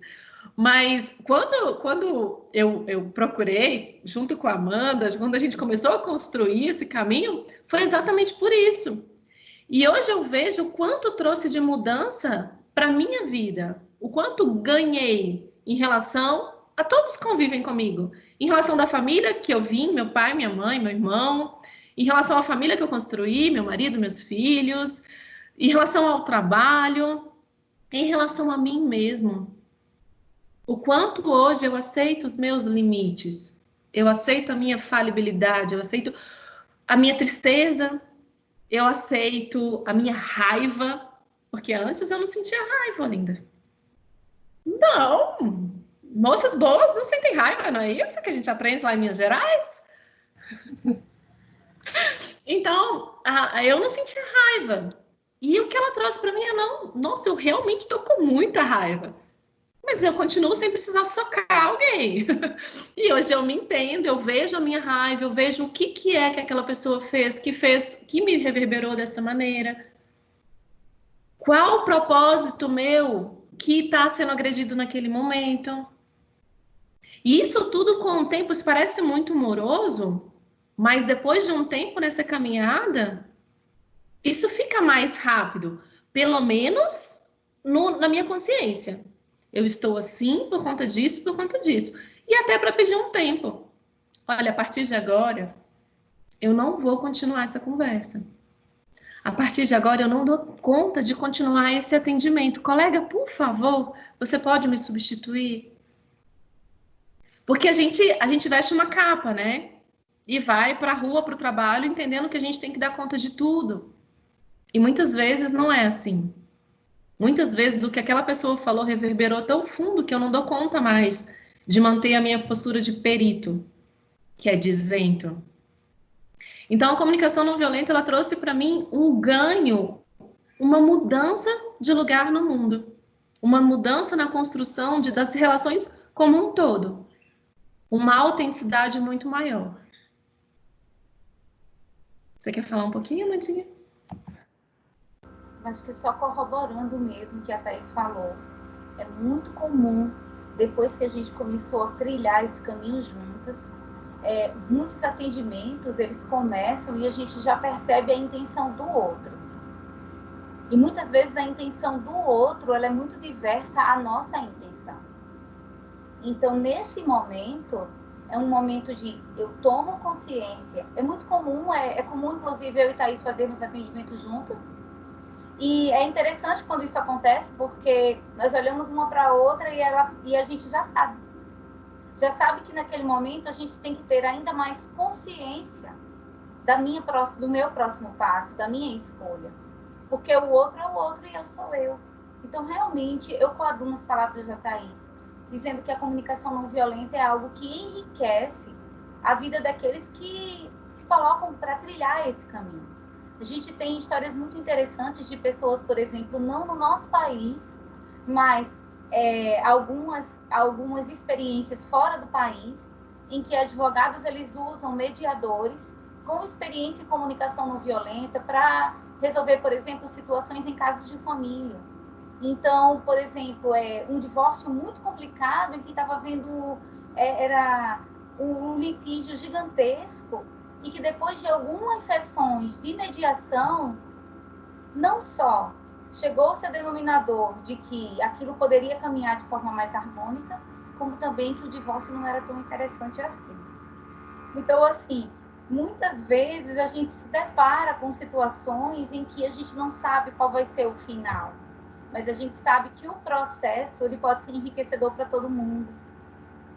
Então é isso, eu quero agradecer a presença e a oportunidade de estarmos aqui juntos, né, Thaís? Jânio, eu passo a palavra agora para você fazer as suas considerações finais também, antes de eu encerrar e fazer os agradecimentos finais deste webinário. Está sem áudio. Principalmente nesse nosso atual momento de virtualização do mundo, me parece que há uma demanda maior pela tentativa, pela necessidade de escutar o outro e tentar ouvir, tentar caminhar dessa forma, porque eu acho que é um desafio a mais. Eu vejo pelo nosso dia a dia, é muito difícil pensar, trabalhar tudo isso numa tela de computador. Tentar fazer uma audiência ou fazer uma reunião acaba sendo um desafio maior, muito maior para todos nós. Mas eu agradeço as falas e a oportunidade também de participar e discutir desse tema que é totalmente relevante para todos nós. Obrigado.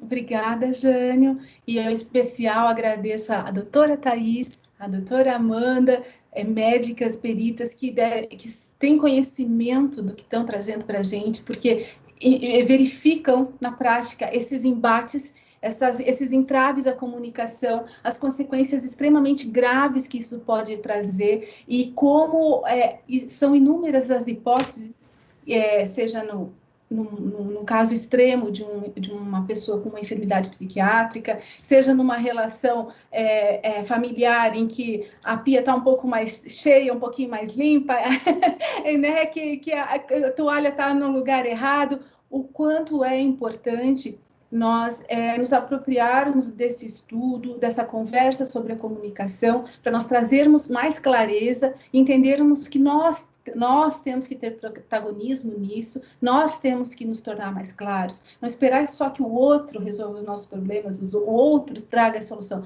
Nós somos parte dessa comunicação, parte do problema, parte da solução. Portanto, nós temos que nos empenhar muito, porque disso decorre muito da nossa alegria e da nossa tristeza. Aqui eu tenho um dado anotado de um curso que eu fiz, que eu não sei se ele é válido, não lembro qual é a fonte, não sei se é verdadeiro, mas ainda que não seja exato, ele é importante para reflexão. 90% dos nossos sofrimentos acontecem por causa das nossas interpretações. Então, que com isso a gente reflita e que nós possamos interpretar menos e possamos ter mais clareza. Que as nossas comunicações sejam mais verdadeiras, mais claras, mais exatas e mais confiáveis. Que nós possamos confiar mais uns nos outros, porque nós sabemos da exatidão desses termos, dessa comunicação. E diga, Thaís. Só posso Deve, se puder nos indicar alguma sugestão de leitura ou vídeo para assistir, é sempre interessante. As pessoas sempre nos perguntam se tiver alguma indicação. Preparada, já chega com sim. Esse aqui é a Comunicação Não Violenta, é o primeiro livro do Marshall. Esse aqui é um livro lindo do Marshall que chama A Linguagem de Paz em um Mundo de Conflitos. Ele tem um outro que chama-se Criando Filhos Compassivamente. É bem interessante, bem interessante. É um outro olhar para a maternidade, para a paternidade. É a nossa maior riqueza. E assim, o Marshall, a gente tem também outras produções, né, de outros livros que nos ajudam na mediação, que ajudam a complementar o pensamento, a trazer esses exemplos. A gente está sempre deixando à disposição essa bibliografia. Então, tem a Brené Brown, que fala sobre o poder da vulnerabilidade nas relações. Então, a gente está sempre buscando essas fontes para poder enriquecer. O William Ury, que é um mediador, né, internacionalmente conhecido, e que ele usa a comunicação não violenta com uma outra linguagem. Ele chama de mediação, mas ele segue os passos. Bem interessante. Muito obrigada, Thaís, Amanda, Jânio, por essa oportunidade de disseminação, de compartilhamento genuíno do conhecimento, das dificuldades, e que é nada mais do que uma colaboração ímpar para que a gente possa juntos fazer um mundo melhor. O nosso pequeno mundo, nosso micromundo, que somado faz um grande mundo. Então, muito obrigada, Jânio, obrigada, Thaís, Amanda, obrigada a todos que acompanharam esse webinário da Escola Nacional da Defensoria Pública, obrigada ao Igor, nosso estagiário aqui da escola, que sempre nos dá suporte para essa transmissão, para que ela aconteça sem falhas, sem erros, e que elas possam chegar com alguma qualidade para todos os nossos colegas e amigos em casa. Muito obrigada, que esta seja apenas a primeira de várias conversas juntas, para que nós tenhamos uma comunicação não violenta em grande parte dos nossos dias e da nossa vida. Muito obrigada a todos, um grande beijo e um bom final de semana para todos. Obrigada. Tchau. Tchau. Obrigado.